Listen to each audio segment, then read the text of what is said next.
ser integrado por el señor Byron Izquierdo, que anteriormente a eso era el encargado externo de la aduana central, que estuvo vigente por lo menos entre el 12 de agosto y el 25 de septiembre del año 2014, y a partir del 3 de octubre del año 2014 el jefe operativo de esa organización fue Javier Ortiz. Se explicó que hubo un cambio de la forma de operar, es decir, había una integración del pago ilícito que se recibía, la famosa cola o soborno, que hasta el 3 de octubre se daba en efectivo y a partir de esa fecha se indicó que era depositado en unas cuentas bancarias. Se demostró también, aparte de eso, que la organización criminal tenía el poder de controlar. Inicialmente se habló de los vistas que eran colocados en las rampas para que se le diera apariencia de legalidad a la labor ilícita que realizaba esta organización criminal. Se fue creciendo en el conocimiento que se tenía en cuanto al poder de la organización de tener controlada la administración tributaria, así como llegamos a ver que tenían la capacidad de sustituir administradores, tuvieron la capacidad inclusive de indicar que en las intendencias se sabía de la línea. Posteriormente pudimos tener acceso a una sesión en la que efectivamente le están dando órdenes al jefe de recursos humanos sobre cambios necesarios para cumplir los fines de la organización. Nos pudimos dar cuenta también en una sesión como el jefe de la región sur, Morales Pinzón, también está sometido por la organización. Y llegamos al primer punto de esa cuando el señor Juan Carlos Monzón Rojas le da instrucciones al señor Carlos Muñoz, superintendente en ese momento de la administración tributaria. Esta es una sesión de fecha 10 de noviembre del año 2014. Para ese momento nosotros tratamos de demostrar lo contenido en la plataforma fáctica, es decir, la existencia de la organización, la vigencia en el tiempo, su fin económico y cómo estaban estructurados sus diferentes roles. Se proyectó acá para esa primera etapa las diferentes roles de cada uno, las diferentes fases de participación de los jefes operativos, cómo entraron, cómo salieron y cómo se dieron los cambios. Digamos que hasta ahí la Fiscalía acreditó a la fase que nos encontramos, señor juez, la posible comisión de un hecho delictivo. Es a partir de ahí que se demostró, además, que se había logrado dar un seguimiento, un trabajo policial de seguimiento a las escuchas telefónicas. Como se ha indicado, la gran oportunidad de este método especial es que nos permite a nosotros en algunos casos tener conocimiento de eventos que están por realizarse. Es decir, es una gran oportunidad a nivel investigativo de poder confirmar si lo que se está hablando en una sesión telefónica realmente sucede o no. Ese trabajo policial nos dio la oportunidad de demostrar que efectivamente habían reuniones entre miembros de la organización criminal, los logramos identificar. Y a raíz de eso se logró identificar que dentro de los mandos más altos operativos estaban dos personas de mucha importancia: Salvador Estuardo González Álvarez, alias Seco, y el señor Juan Carlos Monzón Rojas. Presentamos una fotografía de esas personas donde efectivamente se estaba haciendo el cambio de uno de los jefes operativos de la misma. A partir de allí se presentó una secuencia de sesiones telefónicas en las cuales se trataron de confirmar algunas situaciones que se dieron en la primera etapa de esta y que no nos permitieron como Fiscalía superar la simple sospecha de la participación de algunas personas que fueron mencionadas en algunos audios y que valdría la pena indicar. Para eso valdría la pena indicar, por ejemplo, la sesión de fecha 22 de julio del año 2014, que es la número 273 del objetivo Minor Pineda, en la cual Osama Esata Cizaranqui estaba indicando que estaba prestando una asesoría para 15 millones de guatemaltecos. Una sospecha simple que no nos hacía arribar a una conclusión fundada en aspectos jurídicos de por qué se prestaba una asesoría para 15 millones, pero posteriormente a esa está la sesión número 9 de fecha 24 de julio del año 2014, en la cual esta persona, Osama Cizaranqui, exige la recaudación de enero a la fecha, es decir, esa fecha era 24 de julio, en la cual decía que el hombre tiene que reunirse con el 1 y el 2. Entonces ya esa asesoría que se prestaba a 15 millones de guatemaltecos, ya había que presentarle un reporte a alguien y para ese momento era para el 1 y el 2. Posteriormente a eso, en nuestra forma de presentación de nuestra teoría del caso, el 3 de octubre del año 2014, mediante la sesión 614 del objetivo Minor Pineda, Minor comenta con Julio Aldana, se ha explicado que Minor Pineda era el financiero de la organización criminal hasta antes que Javier Ortiz. la dirigiera operativamente y Julio Aldana era el encargado externo de la organización criminal en Puerto Quetzal. Lo importante de esta sesión, su señoría, es que en esta minor le comenta a Julio que hoy se lo confirmó Jerez, que esto se volvió un mercado y por eso la CICIG tiene información y eso es lo que el presidente le ordenó que calme. Por eso es que estoy abriendo 4 cuentas bancarias para que se haga el depósito allí. Ya habíamos saltado de una asesoría para 15 millones de guatemaltecos a presentar un reporte al 1 y el 2 a una orden del señor presidente. Obviamente todo esto es referencial hasta esta etapa porque estábamos a través del método de sesiones telefónicas. Se confirma el hecho, efectivamente se abren las cuentas bancarias, se ha demostrado, se presentó en los documentos en los cuales se determinó que las cuentas de Corpobol existen. Está en llamadas en que específicamente dan el número de cuenta. Con autorización judicial se pidió esa información y los depósitos se realizaron. Durante esta primera etapa, otros que nos permitía a nosotros como Fiscalía tener una sospecha, era muy interesante la sesión 522 de fecha 27 de octubre del año 2014, en la cual el objetivo era Roberto Ramírez. Él habla con Dayana Antillón, administradora de la Aduana Central de la Superintendencia de Administración Tributaria, le pasa al teléfono a Javier Ortiz y Javier Ortiz le indica que él había tenido una reunión porque quería hacer un cambio de intendente. Ese para nosotros era otro aspecto que nos llamaba mucho la atención, que un particular informara que había tenido una reunión para hacer un cambio de intendente, bajo la premisa nuestra que pues un particular no tiene esas facultades. Pero aparte de eso, él indica que tanto inteligencia como CICIG le estaban siguiendo los pasos a los recaudadores y ese era parte del blindaje que ofrecieron. Y además dice que pues, iban a ofrecer algunos cambios pertinentes.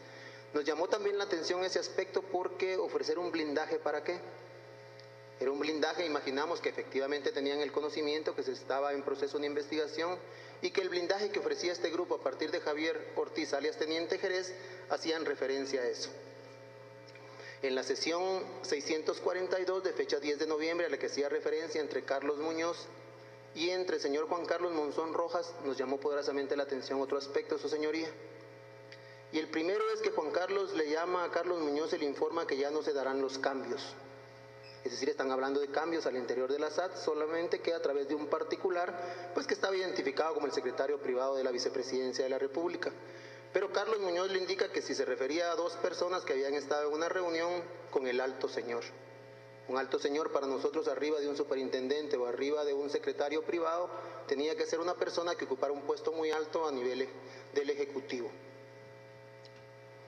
Después nos llama poderosamente la atención porque a partir de la intervención directa de Juan Carlos Monzón, quien se identificó como tal, entonces nos retrotraímos un poco en el tiempo, identificamos la sesión 779 de fecha 22 de octubre del año 2014, en la cual indicaban entre Maynor Pineda y Julio Aldana que les había dado en toda la nuca que este grupo de 2 semanas había dado 2.3 millones a JC.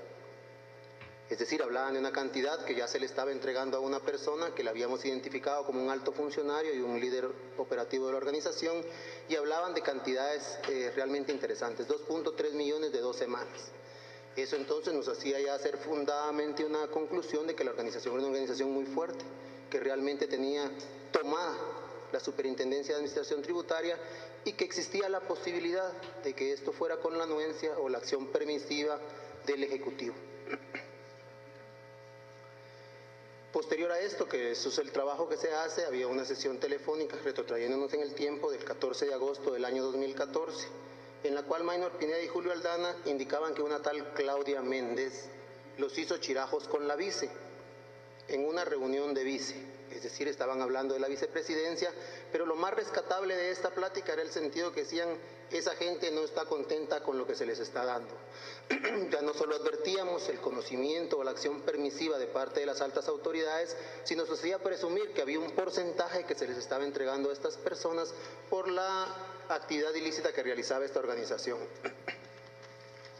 Hubo también una sesión telefónica, fecha 16 de octubre del año 2014, que es la sesión número 97 del objetivo Roberto Ramírez, que se ha indicado que era el que contestaba la línea en la época de Javier Ortiz y que además era el financiero de la misma.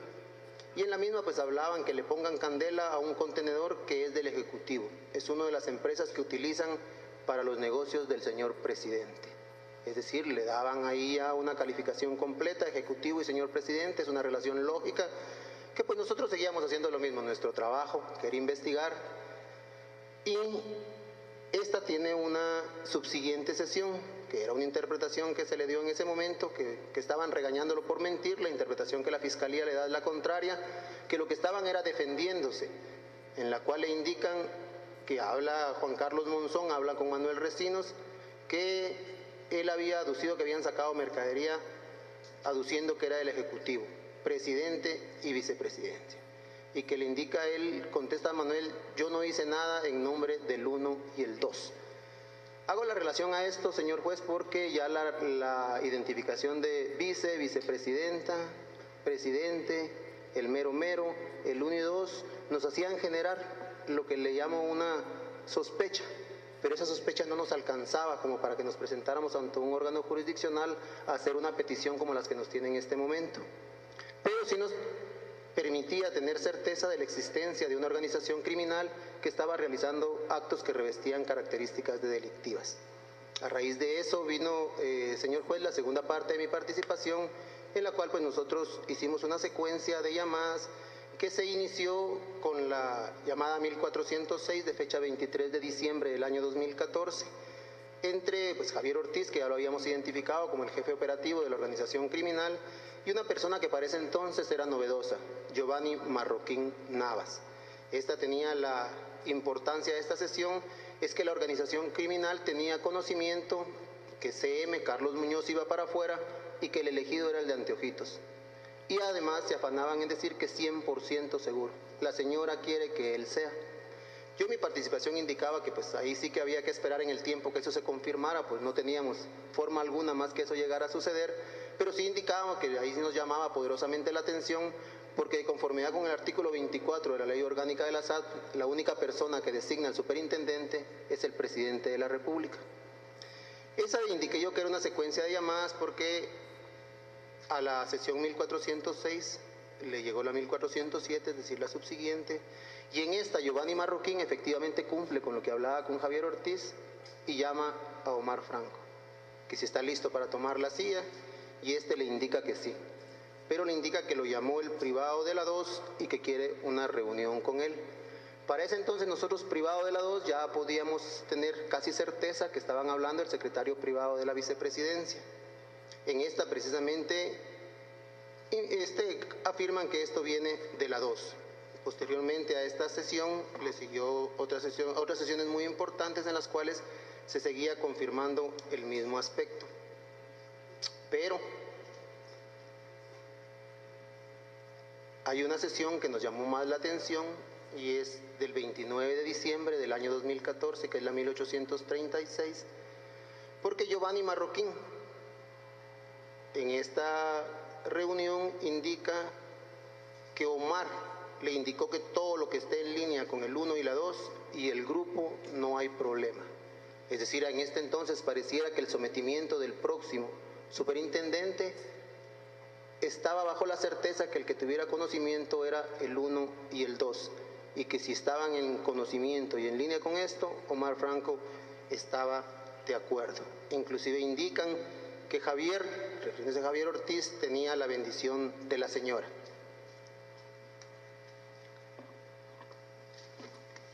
Esta sospecha que yo indico que había que esperar que se llegara el día en que si efectivamente Omar Franco iba a ser el superintendente, pues no nos había llegado, estábamos hablando de fecha 29 de diciembre, pero hubo una sesión de fecha 27 de diciembre del año 2014, que es la 2269, en la cual Javier Ortiz precisamente habla con una persona y le indica que él tiene conocimiento que quitan a Muñoz y ponen un intendente que yo propuse. Indica que él está en radio con la señora vice, que ellos lo buscaron a él, no a ellos, y que él les dio para enero para que se diera este cambio.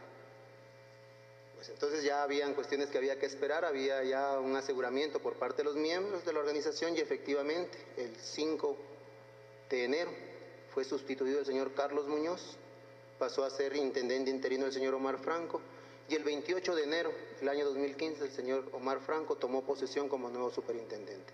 Esas no son conjeturas del fiscal, Esos son hechos reales, demostrables, que todas las personas que estamos aquí los podemos verificar. Pero esto tuvo un aspecto más interesante que vale la pena analizar, señor juez. Y es que ese 28 de enero del año 2015 hay una primera llamada de Giovanni Marroquín a una persona de sexo femenino en que le indican: necesitamos hablar con su jefe. Tenemos un mensaje del número 1, le pregunta si sabe quién es el número 1, la dama asiente que sí. Y entonces lo importante de esto es que ella pregunta: ¿va a estar el 1 o viene del 1? No, viene del 1, le dice. Dimos una secuencia de 4 llamadas, señor juez, como ustedes, bueno, y los que estamos presentes lo recordaremos, que concluyó en una reunión tarde-noche del día 28 de enero, en el Camino Real, en el cual efectivamente se documentó, hubo una fotografía que tenemos enfrente, la llegada de Giovanni Marroquín Navas y de Javier Ortiz. Javier Ortiz lo indica precisamente a su señora esposa, que estamos en el Cafetalito, en el Camino Real. Y luego hay una llamada entre una dama y Giovanni Marroquín, en la cual le dice: estoy con el superintendente, felicítelo. Entonces, y luego, pues obviamente menciona el nombre de Omar. Entonces entendemos que era Omar Franco. Esas no son suposiciones mías tampoco, son hechos acreditados. Está la fotografía, están las llamadas. Esta es una primera fase que estaba empezando a superar la simple sospecha y nos daba un grado de probabilidad alto de lo que estaba sucediendo.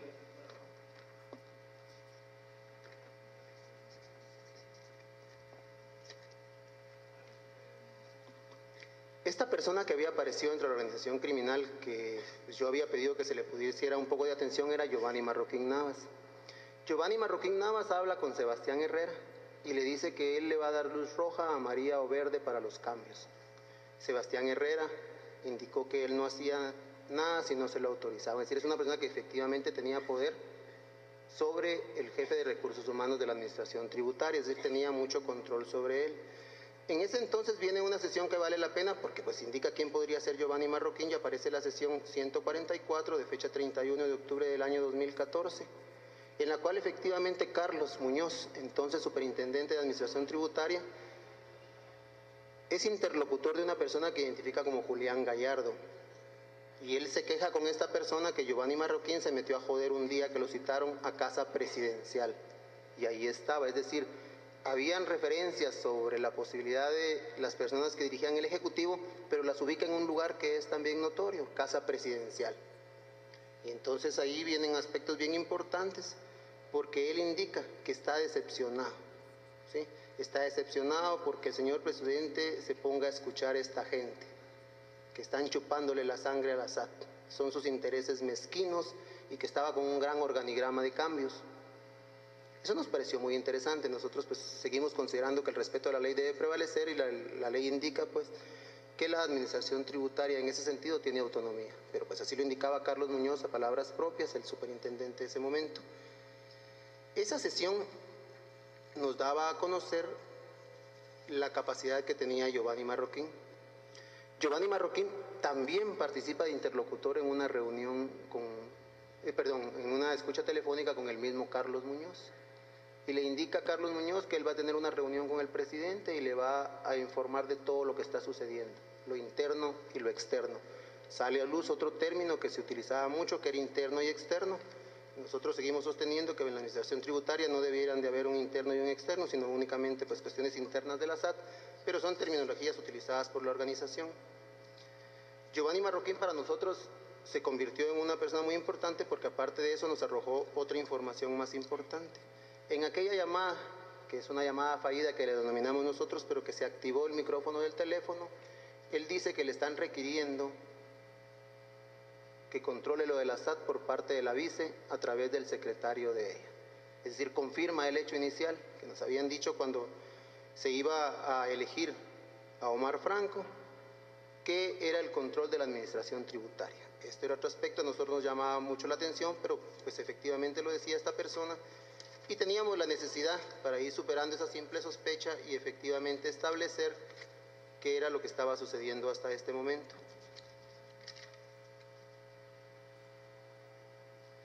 Luego se dio otro evento que nos llamó poderosamente la atención.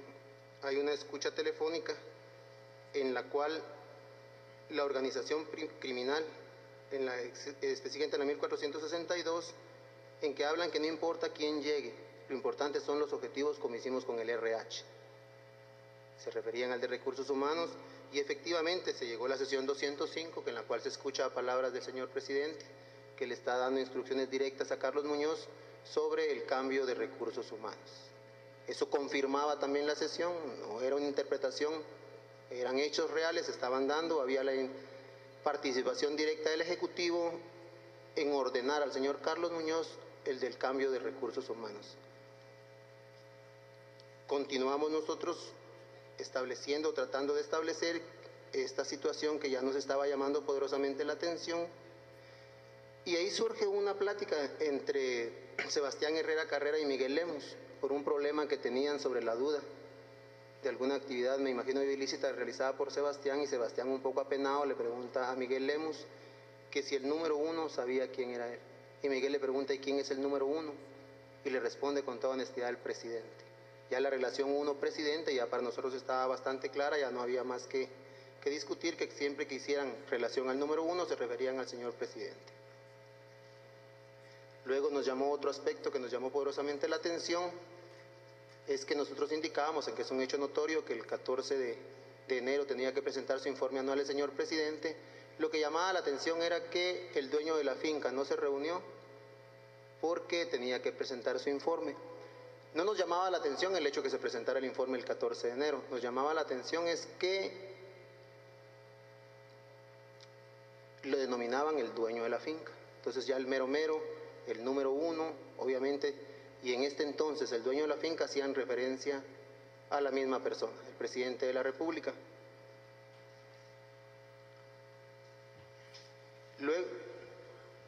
Luego de esto hubo otra secuencia de llamadas telefónicas, pero nos interesó más la que se dio entre la señora Claudia Méndez y Carlos Muñoz, en la cual hablan de cuestiones propias de la administración tributaria, pero hay un momento en que se empieza a quejar Carlos Muñoz, que cómo es posible que el señor presidente le esté diciendo que ponga ese recursos humanos, que esa persona por ella lo pueden meter presa, que le va a pegar una puñalada en la espalda.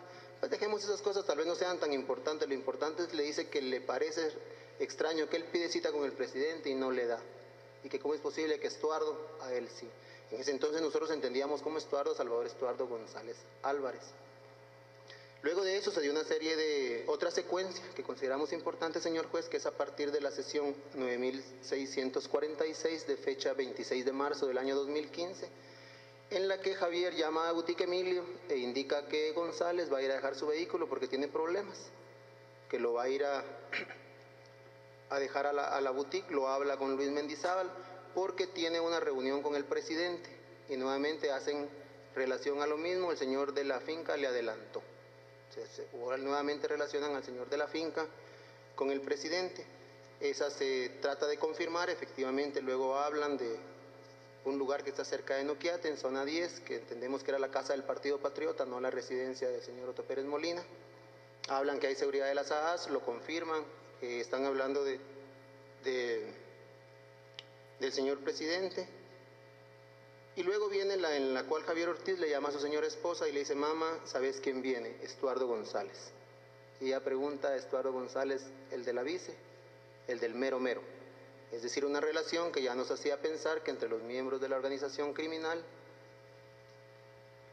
había una relación directa con el presidente de la República. Esta reunión, para que, yo lo indiqué para que no se quedara como una simple interpretación, fue confirmada por la sesión 2623 de 27 de marzo del año 2015, en la cual la Fiscalía afirma que los interlocutores eran la señora Roxana Valdetti y el señor Salvador Estuardo González Álvarez, la cual llamaba poderosamente la atención que doña Roxana Valdetti, cuando le dice hablé con el jefe de la reunión de anoche, hablan de algunas cuentas y dice es que el presi, se queda un momento y luego dice el presidente de la empresa. Obviamente el jefe y el presidente eran la misma persona, estaban hablando el entonces presidente Otto Fernando Pérez Molina. Posteriormente a eso, la Fiscalía presentó algunos audios, 3 en particular, de la fecha 16 de abril del año 2015, en los cuales era una secuencia también del momento en que la Fiscalía procedió en conjunto con CICIG a desarticular esta organización criminal. En esa, el interlocutor principal es Luis Mendizábal, que es el propietario de Boutique Emilio, y en el cual hay 3 aspectos de importancia. El primero de ellos, él indica con su primer interlocutor que la situación de las capturas de ese día en que capturaron a Javier y a Miguel es por lo que estaban haciendo de la SAT. Lo concluye que es una investigación que estaban haciendo, pero pues refiere que los problemas que estaban enfrentando ese día eran por la cuestión que estaban haciendo en la SAT. Las otras de aspecto importante es que hay una en que le indica que también capturaron a Muñoz y a Omar Franco. Entonces indica que estas personas también tenían conocimiento de lo que estaba pasando. Y la más importante es en la que habla con Roberto Antonio Ramírez, que es el financiero de la organización, y manifiesta su preocupación por las cosas que pudieran encontrar en Boutique Emil. Había info, estaba la computadora y la cosa estaba jodida. Ahí habíamos superado la simple sospecha, nosotros ya teníamos claridad de lo que estaba sucediendo, pero faltaba el elemento esencial. Faltaba el elemento esencial que era la vinculación. La fotografía que tenemos ahorita en presente nos demuestra cómo las personas a que he hecho referencia, que eran miembros altos de la organización y que están reunidos ahí, se acreditó que cada uno de ellos por separado había tenido relación directa con el señor presidente. Se presentó a partir del 16 de abril la oportunidad, a través de las diligencias de allanamiento autorizadas judicialmente, de poder recabar información que nos permitiera como Fiscalía poder en un momento dado confirmar nuestras diferentes hipótesis de lo que estaba sucediendo. Es así como en los diferentes lugares que fueron allanados ese día, en primer lugar se lograron obtener efectivamente listados que eran utilizados por la organización criminal y que coincidían con los montos a los cuales se hacía referencia en las escuchas telefónicas. No eran simples referencias, fueron también hechos confirmados. Logramos determinar que existían en los computadores una serie de controles de las ganancias ilícitas de la organización. Y entonces llegó la que nos permitía tener un panorama más amplio. Había una distribución de ganancias ilícitas, que es la que usted puede observar en este momento, su señoría, que nos demostraba que por encima de Juan Carlos Monzón y de Estuardo González Álvarez, habían personas que recibían montos mayores a los que recibían estas personas. Eso entonces nos confirmaba que la sospecha que teníamos, que personas que estaban ubicadas en un nivel superior a ellas, estaban recibiendo cantidades de dinero que demostraban que efectivamente tenían el control. En la parte izquierda, las columnas B y C solo referían a un 50% de un total, pero en el margen derecho inferior ya lo identifican como el 1 y el 2. El 1 y el 2 ya era un hecho nosotros conocido como el señor presidente y la señora vicepresidenta, y pues entonces nos confirmaban los hechos. Ya no solo se estaba permitiendo que la organización hiciera los cambios que consideraba prudentes para obtener sus fines ilícitos, sino que además existía la posibilidad que estuvieran recibiendo una parte de la plata que la organización recibía ilícitamente. Se presentaron además otras cuestiones que nos daban a entender de que si existía una relación. Se enseñó una fotografía del señor presidente con Salvador Estuardo González Álvarez, con la hija del señor Javier Ortiz, que obviamente son presuntivas, pero que para la situación que nosotros tenemos nos generaba información pertinente. Hablo de información pertinente, señor juez, por un aspecto que quiero destacar de lo que dijo el general en su discusión. Yo solo voy a hacer mención a una cosa, que él decía: si el fiscal tuviera su voz en una escucha, eso sí no lo podría refutar. Digo esto y lo digo con muchísimo respeto, obviamente, como debe de ser, porque lo interesante es que en Guatemala la prueba tasada no existe, al menos no en cuestiones penales, que es lo que estamos discutiendo en este momento. En Guatemala lo que existe es la sana crítica razonada, está regulada en el artículo 186, en consonancia con el 385 para cuestiones de debate, y en el cual habla de la lógica. La lógica para nosotros nos indica que efectivamente la organización existía, que existía la posibilidad de que los altos mandos del Ejecutivo tuvieran el control de la misma y que percibieran a cambio de esto una parte de lo que la organización recibía. Esa es la situación en que nos encontramos, honorable señor juez. Una etapa en la cual nosotros no pedimos que el día de hoy se dicte una sentencia en contra del señor Otto Fernando Pérez Molina, no es el momento procesal, pero sí indicamos que existen los dos elementos que regulan nuestra Constitución Política de la República de Guatemala. La primera, tenemos conocimiento de... Estábamos escuchando la audiencia de Otto Pérez Molina. Ahorita el MP está presentando pues cómo fueron arribando a la posible participación, a la conclusión de la posible participación de Otto Pérez Molina en el caso de la línea, ¿no? Así es, vimos al expresidente Otto Pérez Molina de distintas maneras, en algunos momentos sumamente molesto, en otros se le veía bastante sereno. Nosotros le estaremos trasladando más detalles de la audiencia, pero primero repasamos los principales temas que le dimos a conocer a lo largo de esta emisión. Cementos Progreso. Compartimos sueños, construimos realidades. Presenta este segmento. Otto Pérez Molina declara ante el juzgado B de mayor riesgo y asegura que él no vendería ni vendió su dignidad por recibir dinero de la línea.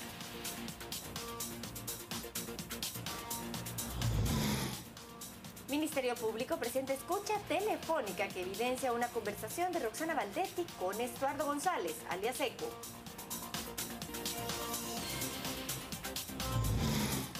Presidente de la República Alejandro Maldonado recibe bastón que lo convierte en el comandante general del Ejército.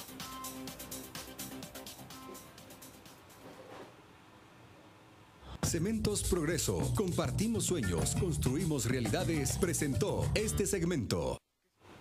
Regresamos ahora a la audiencia de primera declaración en su segundo día, imágenes en vivo y en directo. La organización Cometa.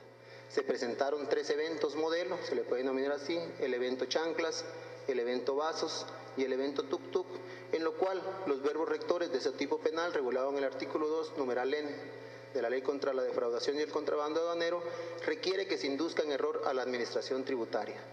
A través de la cantidad o la calidad de lo que realmente se está declarando, se dan estos elementos, estos verbos rectores del tipo penal. Por lo tanto, considero prudente solicitarle que también se dicte el autoprocesamiento correspondiente por este delito. Y el tercero es por el delito de cohecho pasivo, entendido bajo la premisa que los fines de la organización eran fines económicos, a través de la denominada cola, que constituía un soborno que percibían los funcionarios a cambio de esta actividad ilícita. Parte de esta actividad ilícita existe la sospecha fundada, razonable, de pensar que se le entregó al señor Otto Fernando Pérez Molina, y él, en su calidad aún de dignatario de la nación, era un funcionario público, por lo cual se le puede imputar la comisión también de este hecho delictivo. Por lo tanto, en fundamento del artículo 320 del Código Procesal Penal, solicito que se dicte el auto de procesamiento correspondiente por la posible comisión de estos 3 tipos penales, su señoría. Muchas gracias.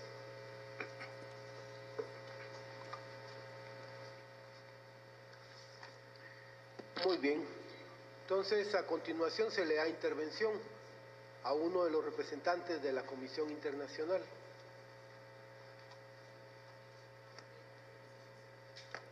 Gracias, señor juez. Solo permiso para poner unas imágenes. Claro, por supuesto.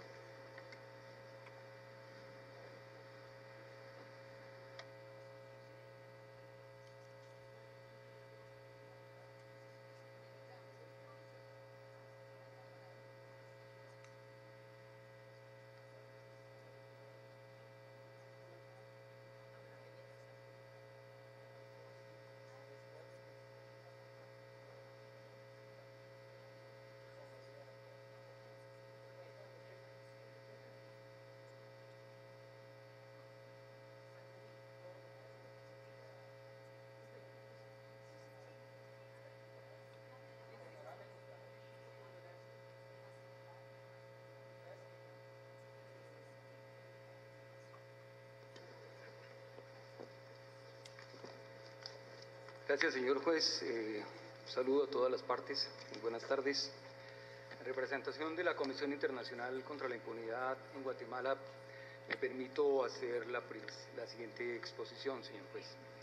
Los fines del proceso penal son la averiguación, la determinación y valoración de los hechos delictivos y para establecer en sentencia la participación del imputado y la determinación de su responsabilidad y la pena que le corresponde.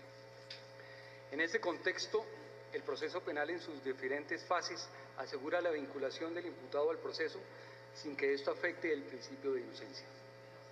La Constitución Política de Guatemala, en su artículo 13, regula los parámetros dentro de los cuales se podrá dictar el auto de procesamiento, que es la facultad que tiene el órgano jurisdiccional luego de la imputación para ligar a una persona a uno o a varios delitos y fijar plazos al Ministerio Público para que realice la investigación y practique los medios de investigación.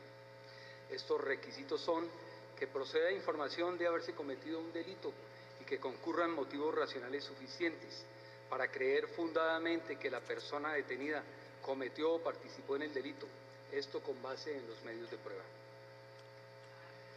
El Ministerio Público en la imputación dio cumplimiento al artículo 11 bis del Código Procesal Penal y solicitó que se dictara auto de procesamiento.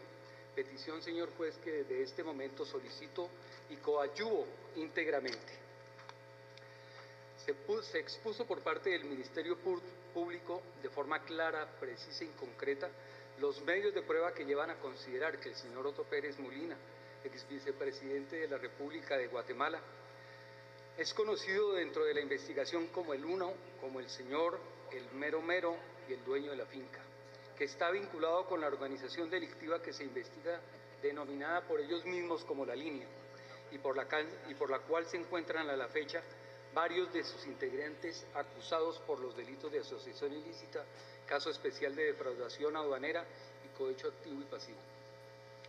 Efectivamente, la investigación permitió, con base en los análisis de las sesiones del método especial de interceptación telefónica, los correos electrónicos, las verificaciones policiales, las extracciones forenses, los informes y los documentos encontrados en los diferentes allanamientos, considerar que existían indicios racionales suficientes de la participación del señor Pérez Molina en la estructura criminal, quien incluso estaría por encima del señor Juan Carlos Monzón dentro de la estructura criminal.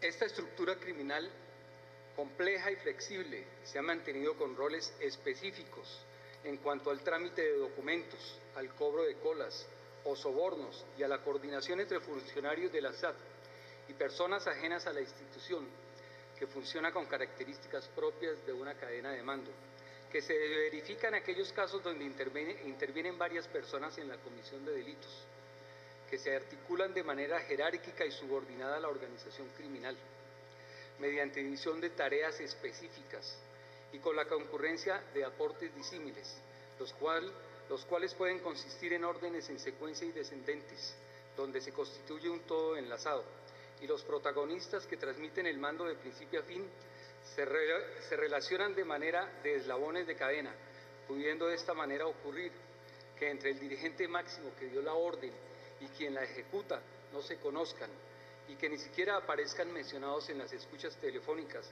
pero que realizan actos demostrativos de hacer parte de la organización criminal. Esta forma de intervención y concurrencia colectiva en conductas punibles es característica en organizaciones criminales como la que en este momento se presenta, donde existe una verdadera distribución de funciones compartimentada que permitió poner a la Superintendencia de Administración Tributaria al servicio de unos particulares, quienes eran los que verdaderamente dirigían la política tributaria del Estado, en una especie de concesión ilícita, repito, en una especie de concesión ilícita, con rasgos de crimen organizado, pues tenían la capacidad de obstruir la justicia y lograr la impunidad. Es evidente que teniendo funcionarios del máximo nivel, como el expresidente de la República, como una de sus cabezas principales, tenían la capacidad de cooptar el Estado y ponerlo a su servicio, obstruyendo la justicia y evitando la persecución penal. Hecho de suma gravedad y complejidad, que además de adecuarse a los delitos imputados, contraviene la Constitución Política de la República de Guatemala, que establece que el Estado de Guatemala se organiza para proteger a la persona y la familia, y su fin supremo es la realización del bien común. Asimismo, es deber del Estado garantizarle a los habitantes de la República la vida, la libertad, la justicia, la seguridad, la paz y el desarrollo integral de la persona, concepto que da fundamento a considerar que la delincuencia organizada es un flagelo que actualmente ha colocado a los habitantes de la República de Guatemala en un estado de indefensión. Dentro de los allanamientos llevados a cabo el 16 de abril del año en curso, se encontraron diferentes documentos que revelaron la existencia de una relación cercana entre el entonces presidente de la República de Guatemala, Otto Fernando Pérez Molina, con la organización criminal denominada La Línea, ubicados concretamente en las oficinas de Salvador Estuardo González y Juan Carlos Monzón, y unas tablas de control, lo que observado en conjunto con las evidencias legalmente obtenidas ratifican que personas no vinculadas con la administración pública intercedían para manejar la SAT, ubicando personas en puestos claves al servicio de la organización, todo bajo el control del SIC. Señor juez, los medios de convicción expuestos por el Ministerio Público. Tenemos imágenes en vivo y en directo de lo que está sucediendo en este momento en Torre de Tribunales en el segundo día de la audiencia de primera declaración. Escuchemos primero al representante del Ministerio Público, quien solicitó que se ligue a proceso al expresidente Otto Pérez Molina. Y ahora teníamos palabras de la Comisión Internacional contra la Impunidad en Guatemala, Irina. Así es, Carolina. Ambos pues están presentando los argumentos de cómo se ha llegado a la conclusión de la posible participación del expresidente Otto Pérez Molina. Para darle más información al respecto, le damos la bienvenida a Annelise Magermans a la mesa principal, y es ella quien estará con ustedes en una futura emisión, y a lo largo de este día, para informarles cómo continúa la audiencia de Otto Pérez Molina. Así es, porque hemos tenido una transmisión especial e ininterrumpida mostrando lo que está sucediendo en Torre de Tribunales. Bienvenida, Anne, gracias por acompañarnos. Gracias, Carol, gracias, Irina. Y sí, así como dijeron mis compañeros, vamos a estar una transmisión completamente en vivo de todo lo que ocurre adentro de tribunales en la sala B de mayor riesgo. El hashtag de hoy es audiencia OPM para que ustedes opinen a través de nuestras redes sociales, pero sin más, vamos a escuchar lo que pasa adentro de sala de tribunales. Nos quedamos con la transmisión en vivo. Para que hicieran números. Y cabe la pregunta, señor juez, ¿qué números podría hacer el señor presidente con quien dirigía la estructura externa de la línea? ¿Acaso puede entenderse que se reunió para discutir la baja recaudación? Señor juez, como hemos visto en el transcurso de esta investigación y de esta audiencia, no estamos aquí ante una serie de dimes y diretes. Estamos frente a hechos concretos, material probatorio, evidencias legalmente producidas, un trabajo serio, de tiempo, que indiscutiblemente han develado la existencia de una organización criminal supremamente robusta, conformada por personas del más alto nivel del Estado, de los mismos superintendentes y de particulares, a quienes les dejaron a su servicio y merced manejar la administración tributaria relacionada con las aduanas del país. Dineros que pudieron ser utilizados en muchos aspectos para mejorar la vida de los guatemaltecos, como bien lo dijo el señor expresidente, dinero que había podido servir para construir varias escuelas. En conclusión, repito, no se trata de dimes ni diretes, son escuchas que han sido concadenadas con otros medios de prueba, que observadas en conjunto, no caprichosamente, permiten, señor expresidente, vincularlo a usted con la organización criminal y solicitarle al señor juez que acceda al planteamiento del Ministerio Público y que el señor procesado por los delitos lo ligue a proceso, por favor. Es todo, señor juez. Muchas gracias. Muy bien. A continuación se le da intervención a uno de los abogados de la Superintendencia de Administración Tributaria. Muchas gracias, señor juez. Muy buenas tardes a todos. De conformidad con lo que para el efecto establece el artículo 1-98, que es la ley orgánica de la Superintendencia de Administración Tributaria, específicamente su artículo 3, numeral 9, así como el artículo 82, numeral 3 y 7 del Código Procesal Penal y el 320 de ese mismo cuerpo legal, esta representación, luego de escuchar los medios de investigación que se han presentado en la presente audiencia por parte del representante del Ministerio Público, especialmente con las escuchas o los eventos que han sido reproducidos dentro de la misma, los cuales en su primera parte se han utilizado para demostrar la existencia y el funcionamiento de la estructura criminal denominada La Línea, la cual operó aproximadamente desde el mes de mayo del año 2014 al mes de abril del año 2015, tiempo durante el cual en forma estructurada y con funciones determinadas realizó acciones encaminadas a obtener una retribución económica por actos de corrupción en las aduanas del país. Dichos actos han sido ampliamente detallados en la presente audiencia por el Ministerio Público. El fenómeno conocido en la investigación realizada por el ente investigador, así como con el apoyo de la Comisión Internacional contra la Impunidad en Guatemala, CICIG, la cual permitió a un grupo de personas controlar el cobro de las comisiones o colas que correspondían a sumas de dinero que los importadores o tramitadores cancelaban a dicha estructura criminal con la finalidad de pagar menos impuestos, obteniendo todos los intervinientes en ese proceso una ganancia. En la segunda etapa de las escuchas que se han desarrollado dentro de la presente audiencia, pues se ha tratado o se ha ejemplificado de mejor forma cuál era el procedimiento o el método que utilizaba esta estructura. Finalmente, se reproducen escuchas de las cuales, en su tercera etapa, de las cuales afloran indicios racionales a juicio de esta representación que hacen considerar la posible participación del señor Otto Fernando Pérez Molina en la estructura criminal. Refiriéndome específicamente a las escuchas o eventos identificados como la 6.236 de fecha 27 de marzo del año 2015 y la 205 de fecha 3 de noviembre del año 2014, mediante la cual se puede inducir indicios suficientes para considerar que el señor Otto Fernando Pérez Molina participaba en la estructura criminal. Por lo antes acotado, se considera por parte de esta representación que, siendo la fase en la que nos encontramos, suficiente valorar esos indicios para considerar que el señor Otto Fernando Pérez Molina pudo haber tenido participación dentro de la estructura criminal denominada La Línea.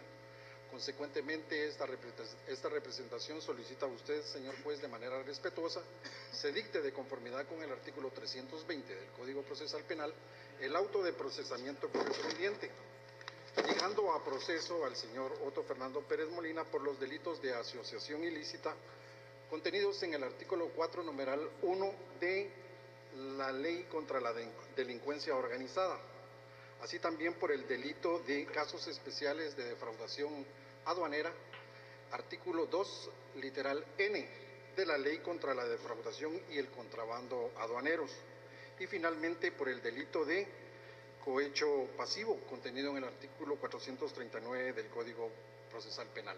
Solamente, señor juez. Muy bien. A continuación se le da intervención a uno de los abogados de la Procuraduría General de la Nación. Gracias, honorable juzgador. Esta representación actúa de conformidad con lo que establece el artículo 252 de la Constitución Política de la República de Guatemala, artículos 82, 116, 117, 124 y 320 del Código Procesal Penal. Mi representada, la Procuraduría General de la Nación, con base en lo manifestado por el Ministerio Público, la Comisión Internacional contra la Impunidad en Guatemala y la Superintendencia de Administración Tributaria, hace la siguiente acotación. Cabe mencionar que las escuchas telefónicas individualmente investigadas no indican nada de por sí, pero estudiadas en su conjunto otorgan indicios necesarios e imprescindibles para establecer la posible participación del general Otto Pérez Molina en la participación y en la organización criminal denominada La Línea. Se logró establecer, de conformidad con esas escuchas telefónicas y demás medios de investigación presentados por el Ministerio Público, la organización criminal, su forma de operar y sus distintos niveles de organización, y aproximadamente 23 reuniones que tuvieron durante los meses de mayo de 2014 a enero del 2015.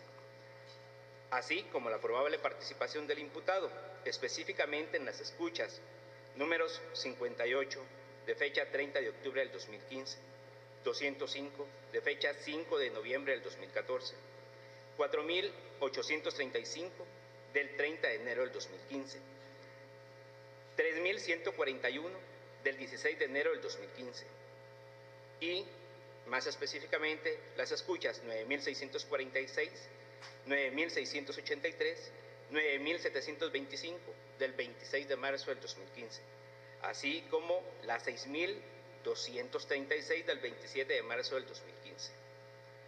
Y expresamente el informe que establece el probable daño causado al Estado de Guatemala, en el que se indica provisionalmente que es de 28.556.000 quetzales, según un informe de fecha 16 de junio del año 2015 del Departamento de Análisis Criminal del Ministerio Público.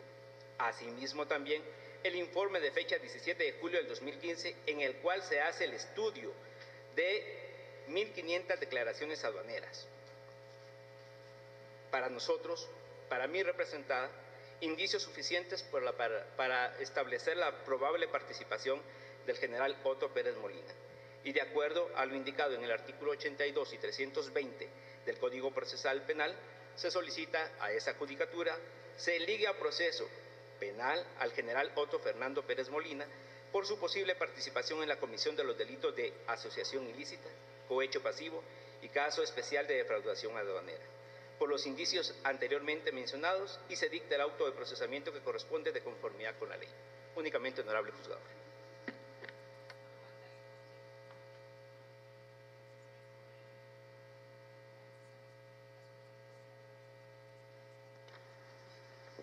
Muy bien. Entonces, a continuación se le da intervención a uno de los abogados. ¿Quién es el que va a participar? Yo, señor juez.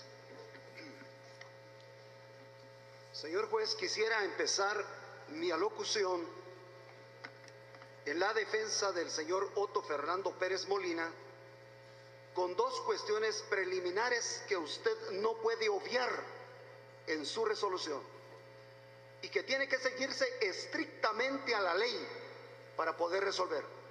El primero de ellos, señor juez, usted ya externó opinión en este caso en relación al general Otto Pérez Molina. Cuando él todavía gozaba de inmunidad de antejuicio, usted ya hablaba mal de él. Usted ya decía cosas que le perjudican. Usted adelantó criterio, especialmente le voy a recordar una de las tantas veces que ha hablado mal del señor presidente en ese entonces, como la llamada del superintendente. Usted razonó diciendo, yo no me puedo explicar cómo un presidente tiene tiempo para estar llamando para que cambien a fulano y tal. Ese es su pensamiento, porque no es presidente. Sin embargo, razonó de esa manera, lo que significa que usted ya externó opinión. Yo no lo quise recusar, porque para que no digan que el general no quiere enfrentar la justicia y que entonces está obstruyéndola, por eso no lo recusé. Pero usted ya externó opinión. Usted ya dijo cosas que perjudican al señor Pérez Molina. Lo correcto hubiera sido que se excusara de conocer. Si hace 2 semanas tenía esos pensamientos acerca de mi patrocinado, por ética, por moral y por nitidez del proceso, usted se debió haber excusado. Número 2, hoy me doy cuenta de esa farsa del antejuicio y de la investigación. Todo lo que hoy en día se ha utilizado en contra del señor Pérez Molina no data después del día martes. A mi patrocinado se le quitó el antejuicio el día martes y todo lo que la Fiscalía ha traído el día de hoy es antiguo, todo absolutamente. Entonces es una farsa lo del antejuicio, porque quisiera preguntar del martes para acá, ¿cuál fue la investigación del Ministerio Público? Ya lo habían escuchado, ya lo habían intentado, ya estaban investigándolo, tienen responsabilidad porque violaron el derecho que se tiene al antejuicio. De tal manera que venimos a concluir que resulta ser una farsa eso del antejuicio y la payasada de que quitémosle el antejuicio. Si hoy en día del martes para acá no presentaron ni un solo medio de convicción, todo es del pasado, todo, cuando esta persona que está a mi izquierda estaba revestido del derecho de antejuicio. Entonces cumplimos la ley cuando nos conviene, cuando creemos que debe cumplirse, pero cuando llegamos a temas torales como los que yo estoy tocando, empezamos a buscar la trampa para salirnos de la ley, porque aquí sí ya no aplicamos la ley. Ante las dos cosas que yo acabo de decir, señor juez, la suerte de mi patrocinado sería que ni siquiera hubiera enfrentado esta audiencia de primera declaración. Gracias por los que hicieron burla. entro en materia de la manera siguiente. Cuando uno habla en público, a veces falla la garganta, especialmente cuando ya está un poco veterana. Sin embargo, voy a tratar de hacer mi mejor esfuerzo y hablar con la mejor claridad posible. Voy a entrar en materia y voy a hablar acerca de las llamadas interceptadas. Yo me quedé esperando el plato fuerte del Ministerio Público a esta audiencia. Nos dieron las probaditas de los aperitivos, de las ensaladitas de entrada, y nunca llegó el plato fuerte de la investigación que han hecho durante tanto tiempo. De las 88,000 llamadas y más, ¿cuántas trajeron? Una, donde mi patrocinado habla. Las demás son absolutamente ajenas a su persona. No son de Otto Pérez Molina, son de terceras personas refiriéndose al uno, al presidente, cosas como estas que no tienen certeza porque no tienen absolutamente ninguna llamada de mi patrocinado, salvo una a la cual me voy a referir. Entonces estamos ante una mera suposición de hechos. No hay certeza en lo que se está diciendo en las llamadas. Podría provocarse, por ejemplo, una jactancia de alguien. Podría tratarse de un embustero que dice que conoce a la uno, que se reunió con el uno, que es amigo del presidente o que estuvo con el presidente. Alguno de ellos a lo mejor sí asistió alguna vez a Casa Presidencial y no precisamente por el caso de la línea. Habían tantos temas que ver en ese entonces. Por otro lado, señor juez, la mayoría de todas las fotitas esas que pasó el Ministerio Público, donde aparece Jerez y aparece Giovanni y aparecen todos los demás, todas esas personas no hay forma de relacionarlas con el presidente de ese entonces, porque el presidente no los conoce. Y por la calidad de trabajadores que eran o de particulares en el Estado, simples ciudadanos, no tenían ninguna oportunidad de entrar a la Casa Presidencial, de hablar con el presidente. No son conocidos del presidente, absolutamente no lo son. Para impresionar nos traen una foto de una mujer que dicen que es familiar del teniente Jerez, pero no nos dicen ni siquiera la fecha, porque a lo mejor ni siquiera era presidente, o a lo mejor lo era, pero no sabemos. Y el derecho opera sobre cosas ciertas, no sobre cosas que tal vez, a lo mejor, claro, es una etapa presuntiva, pero con presuntivas no también se va a violar otra garantía constitucional que data de más de 200 años de garantismo, que es el principio de la inocencia. Que difícilmente lo han podido poner en tela de duda en esta oportunidad. Podría ser jactancia, podría ser algún embustero que dice que habló con el presidente y que lo vio.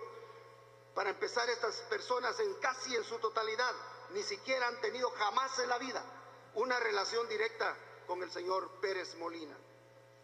Me voy a referir a la llamada del superintendente Carlos Muñoz. Aquí la llamada es del señor presidente de la República, con un interés directo que es la recaudación tributaria. Tiene un interés directo en subir la recaudación. ¿Qué tiene de malo esa llamada? La SAT además se dice, lo que pasa es que es auténtica. Es una función de coordinación. El presidente puede coordinar con otras instancias, aun siendo estas autónomas. Además de eso, al final dejan libertad del superintendente, que él ponga al que quiere, y ya sabemos que ni siquiera lo puso. Algo que es importante, señor juez, es que el ministro de Finanzas es el que dirige la mesa, es el presidente de la junta directiva de la SAT. ¿Tiene interés el Ejecutivo en esa mesa? Por supuesto que lo tiene. ¿Tiene interés el presidente? Por supuesto que lo tiene. Él en forma particular y a través del ministro, porque el ministro es el presidente del órgano colegiado de la SAT. ¿Hay importancia allí? Sí. ¿Hay interés ahí? Sí. La recaudación y quién sabe cuántos otros cientos de temas que el presidente pudo haber tocado. De tal manera que la llamada del presidente al superintendente no tiene un fin en sí misma. Para pensar que en esa llamada, cuando la escuchamos, yo la he escuchado varias veces, cuando la escuchamos de principio a fin, tenemos que imaginarnos, tenemos que lucubrar dónde está lo malo de esa llamada, porque en sí misma, señor juez, usted la puede escuchar 2 veces nada más.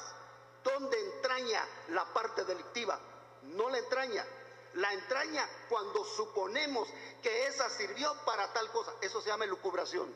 Eso se llama posibilidad remota de que haya sido eso, porque como pudo haber sido eso, pudo haber sido cualquier otra cosa. Eso nada más radica en la mente de una persona pensando que puede ser de esa manera. De tal manera que tiene un interés directo el presidente en esa llamada. Escuchada esta conversación, el delito no encuentra ninguna caracterología en la llamada en sí, a menos que lo cubremos, a menos que pensemos lo que en la llamada no se dice. Paso a la tabla esa que tantas veces han puesto y que es la que realmente ha contaminado a la sociedad, una tabla de distribución de dinero. En ella se habla del 1 y de la 2, suponiendo que fuera el presidente y la vicepresidenta. Señor juez, esa tabla en sí mismo no demuestra el contenido de la verdad. Esa tabla puede existir a instancias de cualquier persona, instancias de cualquier interesado, puede existir a pesar de cualquier cosa, no necesariamente vincula directamente al presidente de ese entonces. Es posible que alguien haya cobrado también en lugar del 1 y de la 2. Es posible que nada más hayan utilizado la figura del presidente o del número 1, del dueño de la finca, como se dice. Este medio de convicción, le pregunto, en este punto le pregunto, ¿cuál es el medio de convicción utilizado por el Ministerio Público en donde se diga que Otto Pérez Molina recibió dinero entre el 8 de mayo del 2014 al 16 de abril del 2015? Porque esa tabla es semanal, esa tabla es quincenal. Se supone que esa estructura repartía el dinero. A ver, díganme una sola fecha, una sola oportunidad, un solo momento en que el señor Pérez Molina haya recibido parte de ese dinero que aparece en esa tabla. Si eso lo hacen, entonces estamos hablando de probabilidades serias. Mientras no lo tengan, es como querer decir que aquí hubo un asesinato, pero no aparece el muerto. Número 4, la carta de Salvador González, a quien se le denomina ECO. Señor juez, la he leído tantas veces y no tiene ningún contenido criminal a la letra. Nuevamente, para pensar que ese es un informe, para pensar que lo envió el señor presidente, hay que lucubrar, porque del documento lo lee y de acuerdo a la Real Academia Española, los textos deben de entenderse de acuerdo al idioma que se trate. En español y con el Código Penal a la mano, esa carta, ese oficio no tiene absolutamente nada de criminal. Si no, digan qué es lo criminal. Para decir que es criminal, otra vez tenemos que pensar que este tenía como objetivo tal cosa, que este tal otra cosa, y ni siquiera lo comparan con ningún otro medio de convicción. La carta del señor Salvador González en nada digan mi patrocinado. Además de eso, esa carta nunca fue requerida por el señor presidente. Esa carta nunca fue recibida por Otto Pérez Molina. No pudo haber sido solicitado a lo mejor por un tercero, pero nunca llegó a las manos del presidente porque nunca estuvo interesado en esa carta. Y además, aunque le hubiera llegado, esa carta no tiene nada de criminal. Ningún hecho criminal se puede derivar de ella. Y voy a terminar esta primera parte hablando acerca de las cosas que se dijeron hoy, porque maliciosamente se tiró la chibolita diciendo que hay un jaguar y que hay una solicitud acerca del presupuesto de un blindaje. Trajo el Ministerio Público fotos de ese jaguar, algún registro acerca de que ese jaguar estuvo en la casa presidencial, en la casa del presidente, alguna vez se subió a él, alguna vez lo tocó en alguna agencia. Ese jaguar no existe, existe en la mente del ente fiscal. Pero en la realidad no existe. El hecho de que haya habido un papel donde dice que se solicitó un presupuesto sobre el blindaje, ¿en qué liga el presidente? ¿En qué liga el presidente? Si yo mando a hacer una cotización de precios para un carro es porque lo tengo, primero tengo el carro y después el blindaje. No contrato un blindaje sin tener el carro. Por supuesto que no se hace así. Y aquí estamos hablando de cosas certeras porque la ciencia del derecho como tal requiere cosas certeras. Hablan acerca de un helicóptero que también lo dejan ir por ahí. ¿Y qué tiene que ver el señor Otto Pérez Molina con un papel donde se supone que BEL significa la marca o la identificación de un helicóptero? ¿Qué tiene que ver ese papel con Otto Fernando Pérez Molina? ¿Qué tiene que ver? ¿Cuál es el medio de convicción que aparejado a él nos da alguna información, aunque fuera lejana, de que ese helicóptero tiene alguna relación con mi patrocinado? Ninguna, señor juez. Usted se podrá pasar el resto de la tarde pensando por qué sacaron el helicóptero y se quedará igual que yo, en la luna, nada más para impresionar. ¿Sabe para qué es? Para que la gente de la calle diga, ah, ese viejo tenía un Jaguar último modelo que costaba 30 y la madre de dólares. Ah, ese tenía un helicóptero. Y entonces viene otra condena social. Aquí no se habla de probabilidades que perjudiquen a una persona a costa del principio de inocencia. Se debe de tener seriedad cuando se presenta algo. Como decía mi maestro, mientras no se tengan los pelos de la burra en la mano, no podemos hablar acerca de que tal vez, a lo mejor, pero mientras tanto esa piedra ya le cayó al general Otto Pérez Molina, ya le cayó, esa piedra ya le cayó y en la calle se dirá que hay un helicóptero, que hay un Jaguar, pero ni la seña, ni el rastro de ese Jaguar ni de ese helicóptero, porque debería dejar alguna seña de que existió. La propiedad en Zaragoza, tanta cosa que se dice de ella. Esa es una propiedad obtenida en el 2007, cuando el presidente no era presidente todavía de la República de Guatemala. Efectivamente, él ya dijo, esa es mi finca, esa es mi casa, yo tengo ese terreno desde el 2007. No era presidente de la República de Guatemala. Así que no podemos contaminar a la sociedad. Miren, este se compró una mansión con dinero que se robó porque la línea le daba el dinero. No, señor juez. No hay así, mire, ni de este tamañito la más mínima posibilidad, porque desde el 2007 hay registros en el registro de la propiedad de esa finca. No se puede presumir culpabilidad, no se puede presumir que hizo algo malo. Y ahora paso tal vez a la parte toral de mi discurso. Le voy a hablar, señor juez, acerca de los delitos.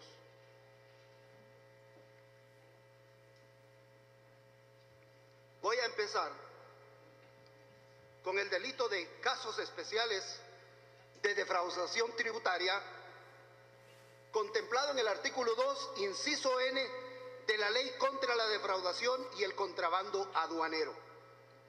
Casos especiales de defraudación tributaria.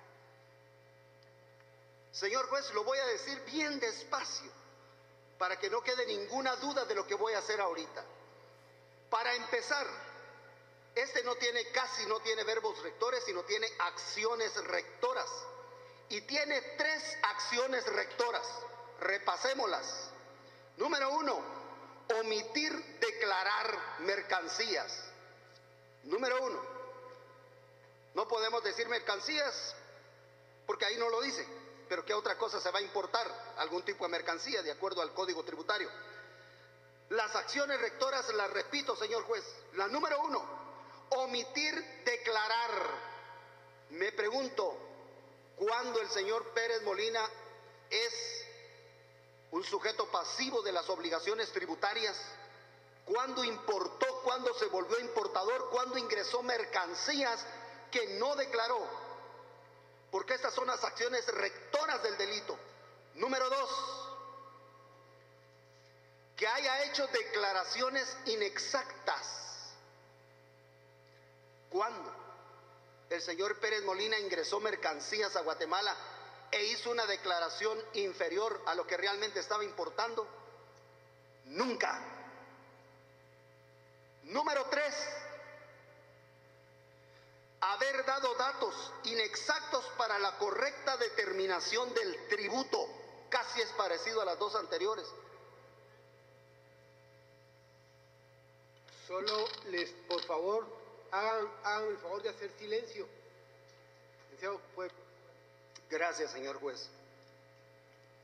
Datos inexactos para la correcta determinación del tributo.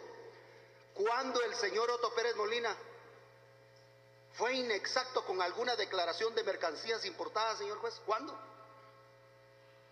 Nunca. Este delito habla de casos especiales de defraudación tributaria y habla acerca de 3 acciones rectoras para defraudar al Estado de Guatemala, a la SAT. Señor juez, dígame, ¿cómo defraudó Otto Pérez Molina al Estado, a la SAT en este punto? Si no es importador, si no trajo mercancías, ¿cómo lo pudo haber defraudado? Solo con esto, señor juez, usted no puede dictarle auto de procesamiento por este delito. Pero no me voy a quedar ahí. Me hubiera gustado recitarle todo el Código Tributario, pero voy a escoger algunos artículos nada más. y quisiera que usted fuera conmigo. En principio, me voy a referir al Código Tributario, que es el complemento exacto de este, señor juez. Este es la materia prima y este lo desarrolla después en actos delictivos, la Ley Penal Especial. Muy bien, vamos al primero, al Código Tributario. Señor juez, quisiera llevarlo al artículo 17 y 18 del Código Tributario. Y en este artículo nos da una luz extraordinariamente positiva para los efectos de que cuando usted vaya a dictar el autoprocesamiento no lo dé. Mire cómo se llama: sujetos de la obligación jurídico tributario. Es decir, estos son los que están obligados a pagar impuestos, los que están aquí. Aparte de estos, sería difícil otros. Hay otros por ahí escondidos que no tienen nada que ver. Y tenemos al sujeto pasivo y al sujeto activo. Aquí cambia, en materia penal el sujeto activo es el que comete el delito. Aquí es a la inversa, aquí es otra cosa. Pero empiezo con el artículo 17. Sujeto activo. Sujeto activo de la obligación tributaria es el Estado o el ente público creador del tributo. ¿Quién es el sujeto activo? Si estuviera en el aula universitaria diría, a ver, repitamos, ¿quién es el sujeto activo? Repitamos, ¿quién? El Estado y la administración tributaria. No Otto Pérez Molina, no el presidente constitucional de Guatemala. El Estado y la SAT, ellos son el sujeto activo del delito. Pero me gusta más el 18, señor juez, porque este le va a aclarar a usted en forma absoluta lo que yo estoy diciendo. Número 18, sujeto pasivo de la obligación tributaria. Sujeto pasivo es el obligado al cumplimiento de las prestaciones tributarias, sea en calidad de contribuyente o de responsable. ¿El señor Otto Pérez Molina en algún momento fue tributador por ingreso de mercancías al país? No. ¿Es responsable por cuenta ajena de algo? Tampoco. Entonces, ¿cómo la Fiscalía puede pedir un delito que no puede sustentarse para la figura, para la persona del señor Otto Pérez Molina? Pero le voy a dar más argumentos para cuando usted dicte la resolución, señor juez. Y lo voy a llevar ahora a las obligaciones tributarias. Vamos a regresar un poquito y vamos a ir al artículo 14. Obligaciones tributarias. ¿Quiénes están obligados a tributar? Y usted va a encontrar ahí, dice obligación tributaria. ¿Quiénes tienen obligación? A ver si el señor Otto Pérez tenía obligación. La obligación tributaria constituye un vínculo jurídico de carácter personal entre la administración. No aparece por ningún lado, porque en alguna parte debería estar, y no aparece. Señor juez, es difícil luchar contra la corriente, es difícil luchar contra la opinión de los ciudadanos. A veces no entienden el derecho, a veces piensan que esto es cualquier cosa. No, esto es una ciencia, porque tiene sus propias normas, sus propias reglas, sus propias características. Somos igual que un ingeniero, igual que un auditor, igual que cualquier otro profesional. Trabajamos con las ciencias sociales y a pesar de que las ciencias sociales van lentas, muy atrás de las ciencias naturales, el derecho no ha dejado de ser una ciencia y es una ciencia por excelencia. Y por eso se requiere que los que venimos al foro, esto se llama foro, los que venimos al foro sepamos de derecho para dar la calificación típica de los hechos, no porque se nos antoja, no porque alguien está diciendo metan al bote a ese viejo ladrón, metan al bote a ese viejo tal por cual. No, señor juez, este no es un linchamiento, este es un proceso penal, no es un linchamiento. Por lo tanto, yo, como muchas veces le he dicho al fiscal Morales, que es un amigo respetable, yo no estudié para gánster, estudié para hacer alegatos jurídicos y justamente es lo que he hecho hoy. Y le he dado a usted la pauta, señor juez, de que usted no puede dictar auto de procesamiento en contra del señor Otto Pérez Molina, aunque la sociedad por anticipado, por las fotografías, por la bocona de algunos, esté condenado socialmente. Esta es una pena adelantada. Usted es el fiel de la balanza y aunque ya externó opinión una vez, le pido que sea objetivo, señor juez, porque un ciudadano como yo y un ciudadano como el señor Otto Pérez Molina no viene a clamar justicia, sino a exigir un sistema de legalidad en donde se resuelva de acuerdo a la ley y no a intereses mezquinos. Por lo tanto, con fundamento fundamento en el artículo 272 del Código Procesal Penal, le pido que otorgue la falta de mérito en los 3 delitos por los cuales está procesando a mi patrocinado. Muchas gracias, señor juez.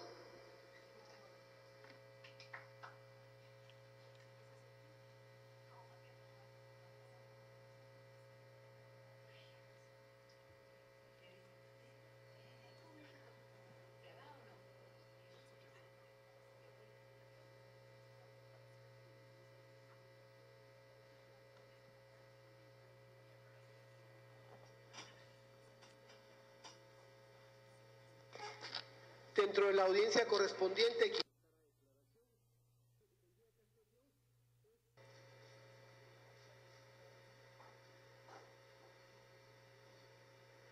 de septiembre del año en curso a las 9 de la mañana. Como les digo, aunque yo quisiera dictar esto lo que tendría que hacer yo es aplazar la audiencia, suspenderla 1 hora, 2 horas. Estaríamos hablando que ya son prácticamente las 3:30. Y eso fue lo que pasó con la otra resolución. Entonces yo considero que así me tomo el tiempo, voy a revisar todos los medios de investigación, los requerimientos planteados, y con eso lo considero que es prudente dictar la resolución. Entonces, comenzaría con el aspecto. Yo voy al máximo de hacer porque no voy a hacer referencia a un considerando, primero voy a hacer referencia a un antecedente, después a un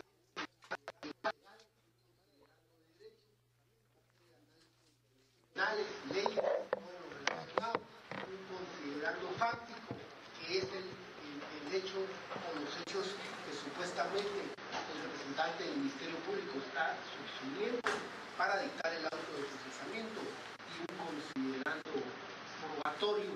Este considerando probatorio es hacer un análisis intelectual de los medios de investigación para posteriormente concluir con una parte resolutiva. En el considerando legal, en el considerando de derecho, voy a analizar lo que es la ley de crimen organizado, que usualmente siempre se ha hecho. Y ahora, por el aspecto que habló el abogado, tributaria, que es el otro aspecto importante para concluir con el delito de cohecho pasivo, a menos para que haya un razonamiento y pues podamos establecer qué es lo prudente hacer dentro del proceso de referencia. Con relación al señor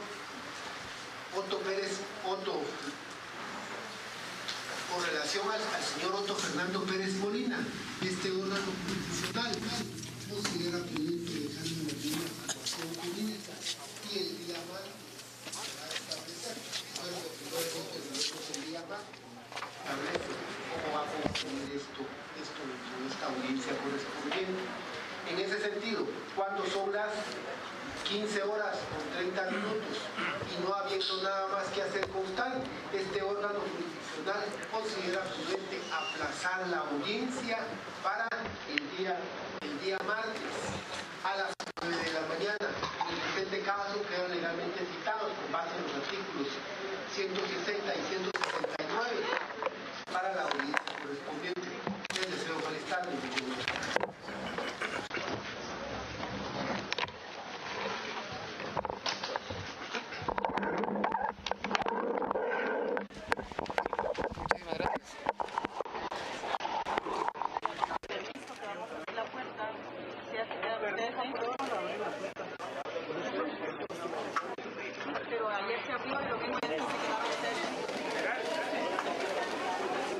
Atento, Mariano, por si habla el nombre.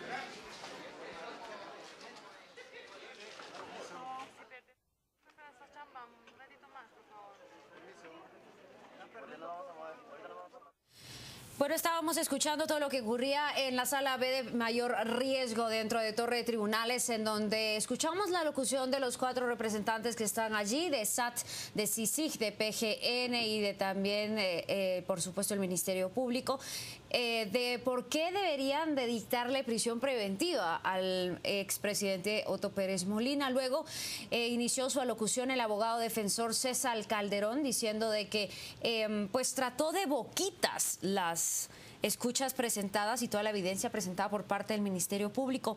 También inició su alocución hablando mal del juez, diciendo que él ya había externado su opinión en relación a este caso, refiriéndose a lo que estaba sucediendo. Pero vamos a regresar a Torre de Tribunales, en donde Otto Pérez nuevamente habla. Él está tomando tiempo para seguir analizando todo lo que se presentó tanto las dos partes y cualquier cosa que yo pueda externar ahorita puede verse de una u otra forma que pueda entorpecer la decisión del señor juez. Yo les quisiera que verdad ustedes me entendieran, que no es que yo no quiera expresarme, lo que yo pude haber dicho ya durante el proceso, lo dije en el momento que me tocó participar.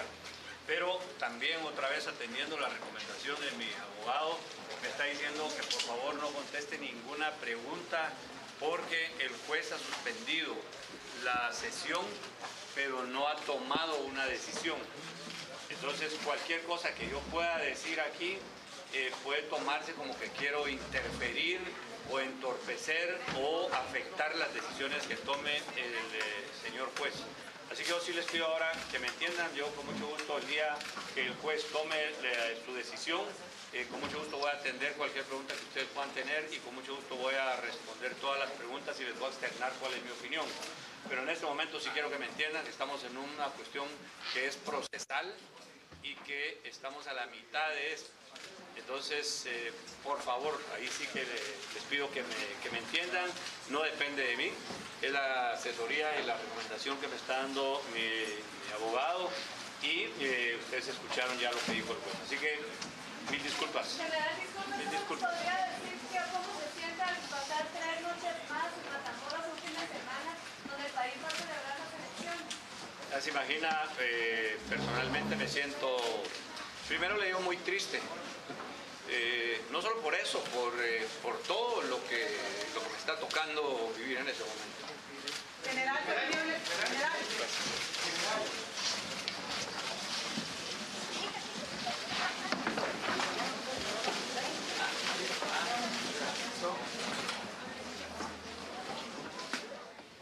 Ustedes ya escucharon entonces las palabras del expresidente Otto Pérez Molina, que dice que ha sido una situación muy difícil y muy triste. Esto es lo que ha declarado y además le pide comprensión a los medios de comunicación.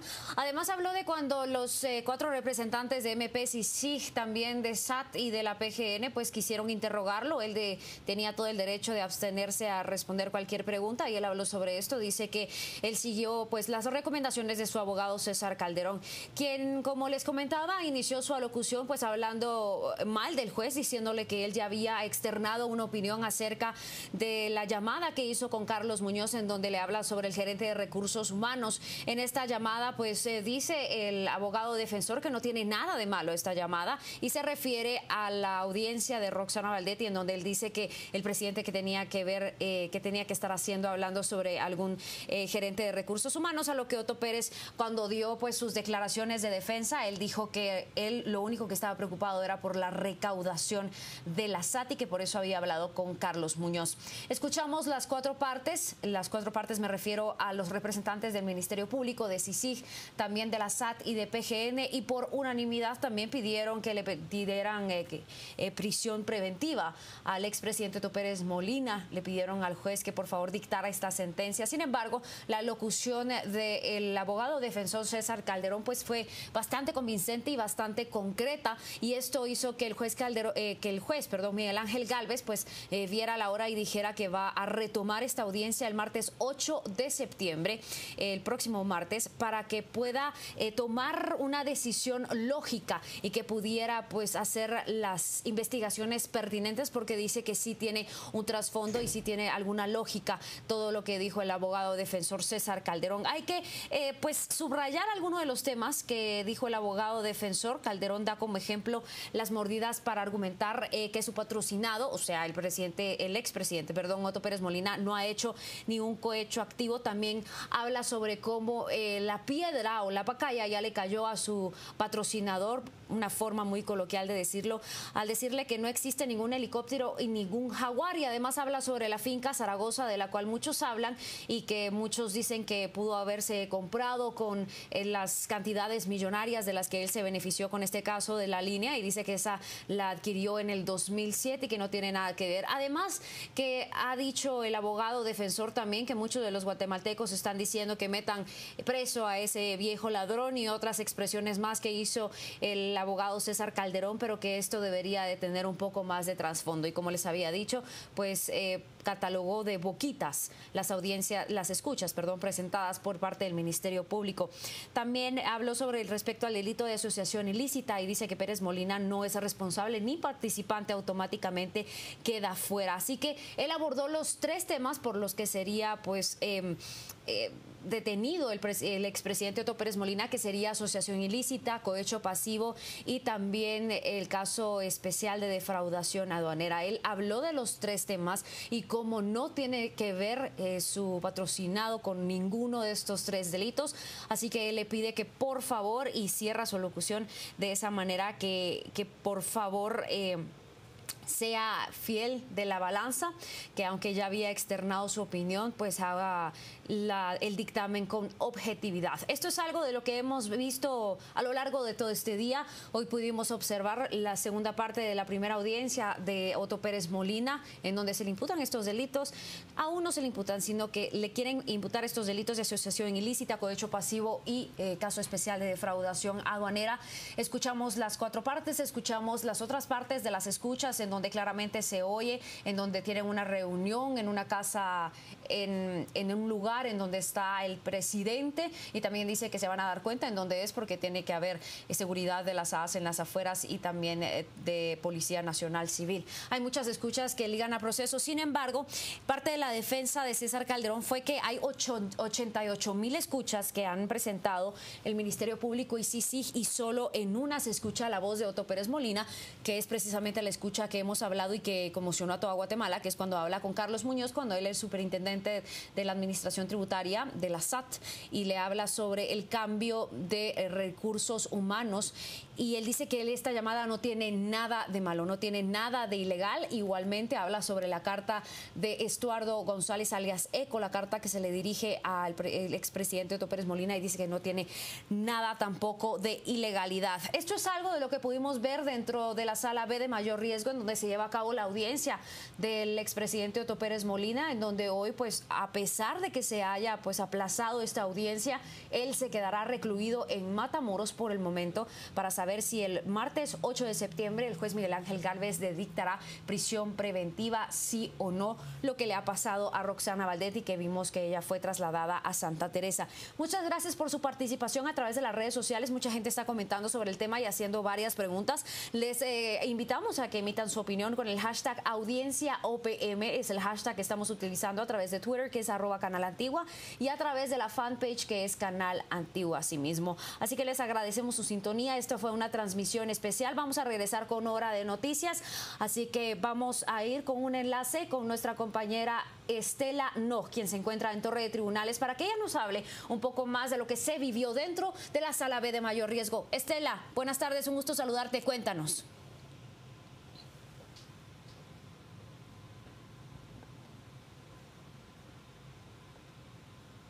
Estela, buenas tardes, no sé si me escuchas.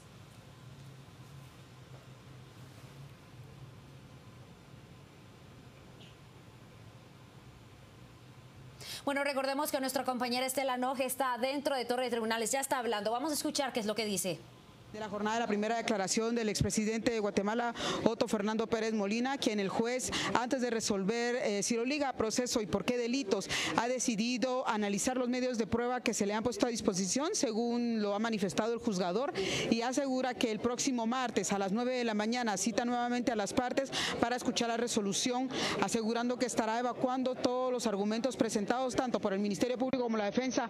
En estos momentos mi compañero José Ruano va a hacerle una toma en donde el expresidente estará saliendo del juzgado de mayor riesgo B, y es que a cámaras aseguró que no daría declaraciones en torno al señalamiento que hace el Ministerio Público, y es que el Ministerio Público en este caso presenta una escucha telefónica en donde Roxana Valdetti, ex vicepresidente de Guatemala, ex compañera de fórmula del Ejecutivo, dice que el presidente o el gerente de la empresa o el presidente de la empresa no está de acuerdo de cuánto recibe, y es que el mandatario asegura que no quiso dar detalle en cuanto a este extremo, solo le respondió a una compañera que le pregunta qué siente en estos momentos en elecciones generales, cuando están a celebrarse a 2 días de las elecciones generales, y el funcionario pues le dijo que muy triste, que muy triste en torno a esto. No quiso externar opinión en cuanto a los medios presentados este día por el Ministerio Público. El mandatario evitó dar detalles en cuanto a los argumentos presentados por el Ministerio Público. No hay mayor... ustedes escucharon la diligencia en que concluye el Ministerio Público y Comisión Internacional contra la Impunidad en cuanto a que estaban de acuerdo, por tanto la Procuraduría General de la Nación como la Superintendencia de Administración Tributaria, de los señalamientos. Estamos intentando hablar con el licenciado Moisés Galindo. Buenos días para licenciado, ¿nos puede comentar en cuanto a la defensa que usted ejerce ahora para el expresidente? El licenciado, ¿qué opinión le merecen los argumentos presentados al Ministerio Público? Específicamente la escucha telefónica donde la vicepresidenta de la República, Roxana Valdetti, dice que el presidente o el presidente de la empresa pues no estaba conforme con lo que recibe. Mira, la defensa fue bien clara, está fuera de contexto y solo es una lucubración dentro de lo que realmente pudo haber sucedido. Pero como lo dijo el presidente, el expresidente, mucha gente habló en nombre del presidente y el presidente ni enterado estaba de lo que estaban hablando. Entonces yo considero que el juez ya tiene suficientes elementos de juicio, tanto por parte de lo que habló su propia defensa el expresidente Otto Pérez Molina, como en este caso la defensa que dio el abogado César Calderón. Nosotros consideramos que vamos a esperar que el juez resuelva conforme a derecho. Licenciado, sin embargo, la relación que hacen de personas con el presidente, pues a la larga podría dejar tan solo un encubrimiento en el caso de haber conocido la defraudación, pero no haberla denunciado en su momento, cuando él recién ingresó al gobierno. Nosotros no vamos a referirnos más porque tenemos que respetar la lealtad procesal y es el juez el que va a tener que resolver conforme a la defensa dijo. No podemos influir más. Ya lo que dijimos, lo dijimos en el tribunal y ahora le toca al juez resolver conforme a derecho. No vamos a poder decir más de eso. ¿Qué están haciendo la defensa durante estos días, licenciado, en lo que llega el martes para conocer el futuro? No, nosotros ya hicimos lo que teníamos que haber hecho en la defensa material y en la defensa técnica y esperamos que el juez resuelva conforme a derecho, fuera de cualquier presión y cualquier influencia. Él tiene que ahora resolver conforme a la ley y como manda la Constitución política, respetando la presunción de inocencia en este momento del general Otto Pérez Molina. ¿Pudo haber el general Otto Pérez Molina pudo haber incurrido en un delito de omisión o pudo haber en algún momento por parte de las personas cerca de él un abuso de confianza? Nosotros ya hicimos verle al juez cuáles son los le hicimos ver al juez por qué los indicios no señalan a Otto Pérez Molina. Todo es una elucubración de parte de, en este caso, el Ministerio Público y creemos que el juez va a resolver conforme a derecho. Gracias, licenciado, muy amable. Es el abogado defensor del presidente del expresidente Otto Pérez Molina, quien ustedes han escuchado, pues ellos consideran que no hay ningún argumento para que el juzgador pueda ligarlo al proceso a ninguno de los 3 delitos. Ha pedido por cohecho pasivo, ha pedido por asociación ilícita y por el delito de caso especial de defraudación aduanera, y en este caso la resolución anterior con la ex vicepresidente fue que por el cargo que tenía y por el acercamiento con los autores de las personas que estaban cerca del proceso había cierta incidencia. Sin embargo, pues hay que esperar la resolución, en este caso para el próximo martes a las 9 de la mañana. Prácticamente serán 5 noches que pasará presentará el general Otto Pérez Molina a la espera de conocer su futuro judicial. Annelise, ¿alguna pregunta? Muchas gracias, Estela, por toda esa información y además por la entrevista a Moisés Galindo, que él también es parte de la defensa del general Ríos Montt, que hoy se integró a la defensa del expresidente Otto Pérez Molina. Muchas gracias, Estela. Muchas gracias por esa información desde Torre de Tribunales. Esto es lo que está sucediendo, todo lo que ha pasado. Recordemos que Valdetti tiene un auto de prisión preventiva.